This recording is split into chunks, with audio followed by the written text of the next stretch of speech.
Mu minsi yashize uyu mugabo yajyanye n'indaya muri lodge, baragenda bakora ibyo bakora, ariko aza kubura amafaranga yo kuyishyura. Biba ngombwa ko indaya imukubitiramo ndetse imumena n'ijisho. Ninjye wagiye kumukurayo ndetse mujyana kwa muganga ndamuvuza.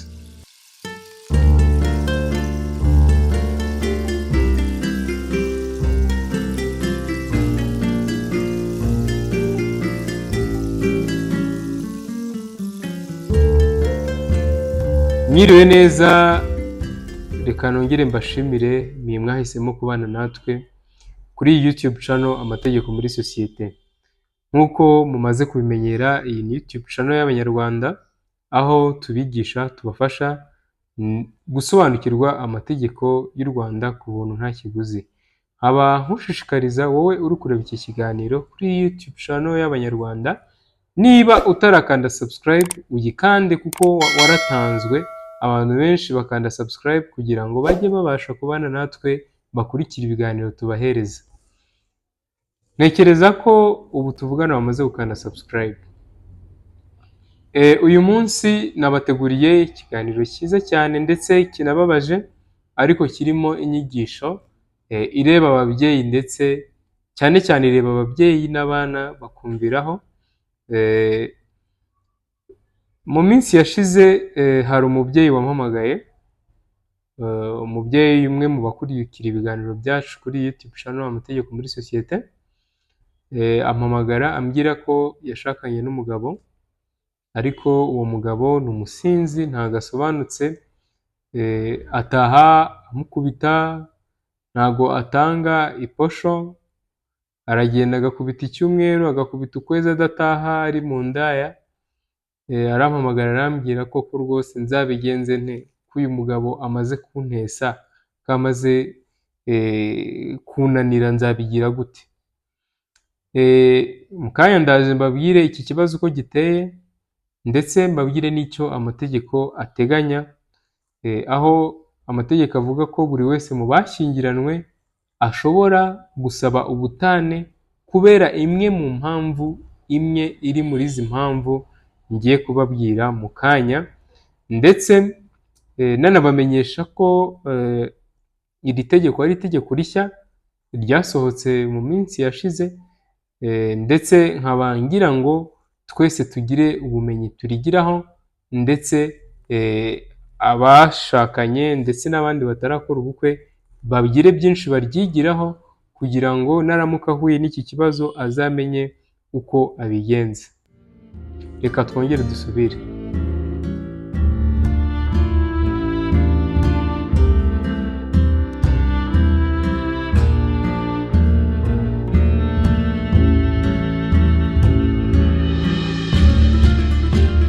Murakoze cyane, ndabashimiye mwe muri kumwe natwe.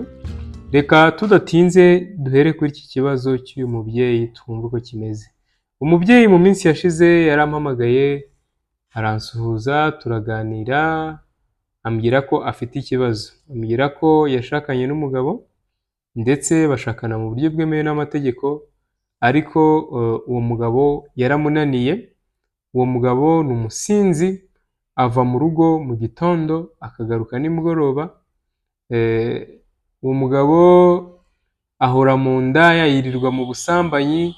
Aho ugiye hose mu gasantere, wa mugabo w'indaya, indaya ziramukubita, ugasanga umugabo yirirwa aryamye hasi mu muhanda kubera inzoga. Naho abereye muzima yataha mu rugo agataha akanga abana, cyangwa se akubita abana, ntanatange iposho.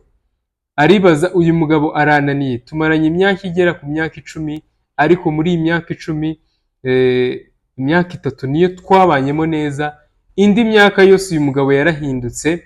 Nibaza niba uyu mugabo ari umuntu twashakanye. Mu minsi yashize uyu mugabo yajyanye n'indaya muri lodge, baragenda bakora ibyo bakora, ariko aza kubura amafaranga yo kuyishyura. Biba ngombwa ko indaya imukubitiramo ndetse imumena n'ijisho. Ninjye wagiye kumukurayo ndetse mujyana kwa muganga ndamuvuza, kubera ko uyu mugabo amaze kumbera ikigeragezo kuri njyewe ntacyo amfasha, nawe ubwe ni nkaho mu rugo ari umwana. Yari afite akazi keza aza kukareka binyuze mu nzoga. Tudatinze tukiri aho ngaho, nagira ngo mbwire urubyiruko ruri kureba iyi video kwirinda inzoga kuko atari ikintu cyiza, cyane ko urebye nko muri iyi video, muri iyi nkuru y'uyu mugabo turi kuvuga, ikintu kimwe mu bintu byamuhinduye akagisa nk'umuntu ugira ikibazo cy'umutwe ni inzoga.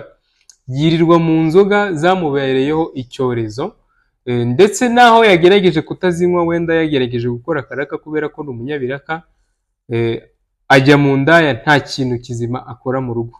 Mu minsi yashize uyu mugore yambwiye ko uyu mugabo yagerageje kumukubita, aramukubita rwose, mu karitsiye barahurura, ibintu bitoroshye, aho abana babo bagendaga bakomanga bavuga rwose mudutabare mudukize, mu rugo baricanye. Ukibaza ese kuba uri umubyeyi ukabona umwana wawe ashobora kuba yajya guhuruza hanze avuga ngo mudutabare mudukize, ababyeyi bacu baricanye, ibaze nk'uwo mwana uba ukuriye muri iyo kondisiyo imeze gutyo, ni ubuhe burere uba umuhaye? Njye ku giti cyanjye ntekereza ko abantu nk'abo ngabo leta yagakwiye kubambura abo bana, igashaka ubundi buryo bwo kuba abo bana babaho, cyane ko umwana niwe ejo hazaza h'iki gihugu cyacu. Rero igihe akuriye mu buzima nk'ubwo ngubwo butari bwiza, hari byinshi bishobora kwangirika, yaba ku muryango, kuri we, ndetse no ku hazaza h'igihugu. Rero urabona umugabo akubitiye umugore we mu muhanda, rwose nta soni afite. Muri uru Rwanda aho tugeze, ntekereza ko ibi bintu bitakabaye bibaho, kuba wafata umuntu mukanarwana. Rwose ibi bintu ubundi bikorwa n'abantu b'injiji, mbere nibwo byakorwaga cyane, ariko abanyarwanda bagiye bajijuka, bamenya byinshi, bamenya itegeko, bamenya icyo itegeko risobanura. Uyu mugabo ajya mu ndaya, arataha agakubita umugore, ntatanga ibitunga abana, kandi itegeko rivuga ko umugabo cyangwa se umwe mu bashyingiranywe cyangwa bose bafite inshingano zo kwita ku bana babyaye. Nturihira abana ishuri, umubyeyi ariyaranja, umugore ariyaranja, akirya akimara, akirirwa azenguruka umujyi wose n'igitebo ku mutwe kugira ngo arebe ko yabona n'ibyo bibiri, abana bakarya ndetse akabarihira ishuri. Ariko wowe mugabo wakabaye umufasha muri izo nshingano, wirirwa mu bagore, wirirwa usambana, wirirwa mu bintu byinshi bitagakwiye, uturugo ukagenda ukamara ukwezi udataha, icyumweru, iminsi ngahe, bajya gusanga bakubona bagasanga ijisho rigiye kuvamo, wakubiswe, wari uri mu ndaya, nta muntu utakuzi. Ese uyu mugore yarampamagaye arambaza, ese itegeko riteganya iki? Ni iki itegeko rivuga ku bantu nkatwe babayeho ubu buzima budashimishije binyuze mu rushako rubi twahuye narwo? Iyo urebye iri tegeko rishya ryasohotse, rivuga mu ngingo ya 248 rivuga ku mpamvu z'ubutane. Ese itegeko riteganya iki ku mpamvu z'ubutane? Iyo urebye rivuga ko buri wese mu bashyingiranywe ashobora gusaba ubutane kubera imwe muri izi mpamvu zikurikira. Ubaye wowe uri kureba iyi video mu bashyingiranywe usanze hari imwe mu mpamvu muri izi mpamvu zikurikira uhura nazo zitakoroheye, ushobora gusaba ubutane. Abantu benshi twishimira gushaka tukajya mu ngo, kubera ko nateye umuntu inda, kuba naramuteye inda reka mbane nawe, nyine ukabana nawe atari uko ari ikintu wakabaye wabanje gutekerezaho, cyangwa se ngo urebe ko ufite capability cyangwa ubushobozi bwo kuba washobora kwihanganira ibibera mu ngo, ndetse no kwita ku wo washakanye nawe, ndetse no kwita ku rubyiruko. Rero ntago buri gihe ibibazo byo mu ngo bikemurwa no kuba habaho abajyanama b'umuryango cyangwa iki. Hari igihe byanga nyuma na nyuma bikanga. Rero niyo mpamvu iri tegeko ryacu naryo rifite icyo ryateganyije mu ngingo ya 248, aho ryateganyije impamvu zo kuba wasaba ubutane n'uwo mwashyingiranywe byemewe n'amategeko. Imwe mu mpamvu ya mbere ishobora kukwemerera gusaba ubutane, wa mugabo we cyangwa wa mugore we uri gukurikira iki kiganiro, ni ubusambanyi. Niba warashakanye n'umugabo mugashakana mu buryo bwemewe n'amategeko, akaba aguca inyuma, akaba ajya mu ndaya cyangwa ajya mu bindi bintu, mu bandi bantu, yirirwa asambana, ndetse hari n'ibimenyetso bifitiye amategeko akwemerera kuba wasaba ubutane. Ikindi kintu cya kabiri ni ukuba umwe mu bashyingiranywe yarataye urugo nta mpamvu ifite ishingiro, nibura mu gihe cy'amezi 12 akurikirana. Urugero, niba warashakanye n'umugabo cyangwa warashakanye n'umugore agata urugo akamara amezi 12 nta mpamvu n'imwe ifite ishingiro, wenda nko kuba yaragiye ku kazi cyangwa ari izindi misiyo yagiyemo zifitiye urugo akamaro, akagenda atavuze, wowe mubyeyi cyangwa wowe mugabo uri gushyigikirana ikiganiro, iyo bibaye mu mezi 12 akurikirana, itegeko rikwemerera kuba wasaba ubutane. Indi mpamvu ya gatatu ikwemerera kuba wasaba ubutane ni ukuba uwo mwashyingiranywe yarahamwe n'icyaha gisebeje. Ushobora kwibaza ngo icyaha gisebeje ni ikihe? Kimwe mu cyaha gisebeje naguherezamo urugero ni nko kuba yarafashe ku ngufu umwana ukiri muto. Gufata ku ngufu umwana utujuje imyaka y'ubukure, icyo ni icyaha gisebeje. Umugabo wawe aramutse akoze icyo cyaha, itegeko rikwemerera kuba wasaba ubutane. Umugore wawe akoze icyo cyaha, itegeko rikwemerera kuba wasaba ubutane. Indi mpamvu ikwemerera kuba wasaba ubutane ni igihe umwe mu bashyingiranywe yanga gutanga ibitunga urugo, kandi ari nawe ufite ubushobozi, cyangwa afite ubushobozi n'undi afite ubushobozi, ariko we akirengagiza inshingano zo kwanga gutanga ibitunga urugo. Turebye nko kuri iki kibazo maze kubabwira haruguru cy'uyu mugore, afite ububasha bwo kuba yajya gutanga ikirego cyo gutandukana n'uyu mugabo, kuko yanga gutanga ibitunga urugo. Ahora mu ndaya, ntagira ikintu atanga cy'urugo, kuba yamufasha mu nshingano zo kurera abana, urumva itegeko rimwemerera kuba yasaba ubutane. Indi mpamvu yo gusaba ubutane ni igihe habayeho ihohoterwa ku mubiri, igihe uwo mwashakanye yagukoreye ihohotera ku mubiri cyangwa se mu bitekerezo, ihohoterwa rishengura umutima, irishingiye ku mutungo cyangwa imyitwarire ibangamiye bikabije urega, umwana bahuriyeho bombi, umwana w'urega cyangwa uwuregwa. Iyi ni n'ingingo nshya yongerewemo mu mategeko yari asanzwe, iyi ngingo ntabwo yabagamo. Igihe rero wowe uri kureba iyi video, uwo mwashakanye ashobora kugukorera ihohotera ku mubiri. Ihohotera ku mubiri ntekereza ko mubyumva, nko kuba yagufata ku ngufu cyangwa yagukorera ibindi bintu ibyo ari byo byose bishobora kuba byakwangiriza umubiri, yaba ku mubiri, mu bitekerezo, mu mitekererezo, cyangwa ihohotera rishengura umutima, kuba yazana amoko akakubwira amagambo mabi. Wemerewe kuba watanga ikirego. N'abo bana rwose igihe hari icyo bibabangamiraho, bemerewe kuba bajya kurega uwo mubyeyi. Ikindi kintu cya gatandatu ni igihe habayeho ihohoterwa rishingiye ku gitsina. Igihe washakanye n'umuntu akagukorera ihohoterwa rishingiye ku gitsina, wemerewe kuba watanga ikirego cy'ubutane. Ikindi kintu cya karindwi ni ukumara nibura imyaka 2 batabana ku bushake bwabo. Igihe abashyingiranywe bashobora kuba bari bamaze igihe babana, ariko nyuma yaho bakaza gutandukana, buri wese akajya ukwe, badasabye divorce, bakamara imyaka 2 batabana nibura ku bushake bwabo, amategeko abemerera kuba basaba gatanya.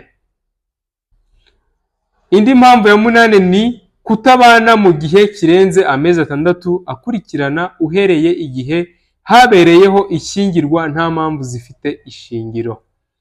Igihe ushobora kubana n'umugabo cyangwa ukabana n'umugore hakamara amezi 6, igihe urugero ngewe nshyingiranwe n'umugore aka kanya,